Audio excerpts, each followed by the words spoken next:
ಈಗ ಈ ದಿನದ ಪಂಚಾಂಗವನ್ನು ತಿಳ್ಕೊಳ್ಳೋಣ. ಗುರೂಜಿ ತಿಳಿಸಿ. ಖಂಡಿತಮ್ಮ. ಓಂ ಅಗ್ನಿರ್ನಃ ಪಾತು ಕೃತ್ತಿಕಾ ನಕ್ಷತ್ರಂ ದೇವಮಿಂದ್ರಿಯಂ ಇದಮಾಸಾಂ ವಿಚಕ್ಷಣಂ ಹವಿರಾಸಂ ಜುಹೋತನ ಯಸ್ಯ ಭಾಂತಿರಶ್ಮಯೋ ಯಸ್ಯ ಕೇತವಃ ಯಸ್ಯೇಮಾ ವಿಶ್ವಾ ಭುವನಾನಿ ಸರ್ವಾ ಸಕೃತ್ತಿಕಾಭಿರಪಿ ಸಂವಸಾನಃ ಅಗ್ನಿರ್ನೋ ದೇವಸ್ಸು ವಿದೇ ದಧಾತು ಅಪಪಾಪ್ಮಾನಂ ಭರಣೀರ್ಭರಂತು ತದ್ಯಮೋ ರಾಜಾ ಭಗವಾನ್ ವಿಚಷ್ಟಾಂ ಲೋಕಸ್ಯ ರಾಜಾ ಮಹತೋ ಮಹಾನ್ ಹಿ ಸುಗನ್ನಃ ಪಂಥಾಮಭಯಂ ಕೃಣೋತು ಯಸ್ಮಿನ್ ನಕ್ಷತ್ರೇ ಯಮಯೇತಿ ರಾಜಾ ಯಸ್ಮಿನ್ನೇನಮಭ್ಯಷಿಂಚಂತ ದೇವಾಃ ತದಸ್ಯ ಚಿತ್ರಗಂ ಹವಿಷಾ ಯಜಾಮ ಅಪಪಾಪ್ಮಾನಂ ಭರಣೀರ್ಭರಂತು ಕೃತ್ತಿಕಾದ್ಯಪಹರಣೀ ಪರ್ಯಂತಂ 28 ನಕ್ಷತ್ರ ದೇವತಾಭ್ಯೋ ನಮೋ ನಮಃ ನಮಸ್ಕರೋಮಿ.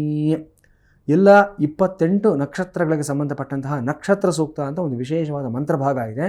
ಆ ಮಂತ್ರಭಾಗದ ಮೊದಲನೆಯ ಮತ್ತು ಕೊನೆಯ ಮಂತ್ರಗಳನ್ನು ಹೇಳ್ತಾ ನಕ್ಷತ್ರ ದೇವತೆಗಳಿಗೆ ಸ್ಮರಣೆಯನ್ನು ಸಲ್ಲಿಸುತ್ತಾ ಇವತ್ತಿನ ಕಾರ್ಯಕ್ರಮವನ್ನು ಪ್ರಾರಂಭವನ್ನು ಮಾಡೋಣ. ನಾವು ಈ ದಿನ ತಾರೀಕು ಜೂನ್ 17, 2025ನೇ ಇಸವಿ, ಶ್ರೀ ವಿಶ್ವಾವಸುನಾಮ ಸಂವತ್ಸರ, ಉತ್ತರಾಯಣ, ಗ್ರೀಷ್ಮ ಋತು, ಜ್ಯೇಷ್ಠ ಮಾಸ, ಕೃಷ್ಣ ಪಕ್ಷ.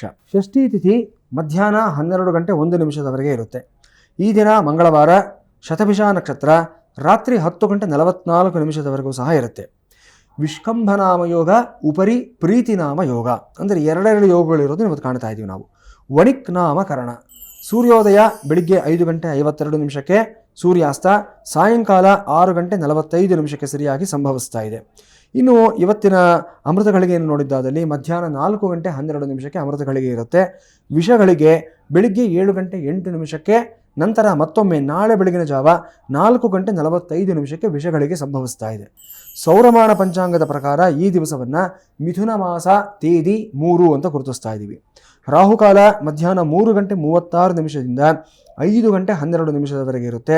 ಯಮಗಂಡ ಕಾಲ ಬೆಳಿಗ್ಗೆ 9 ಗಂಟೆ 12 ನಿಮಿಷದಿಂದ 10 ಗಂಟೆ 48 ನಿಮಿಷದವರೆಗೂ ಸಹ ಇರುತ್ತೆ.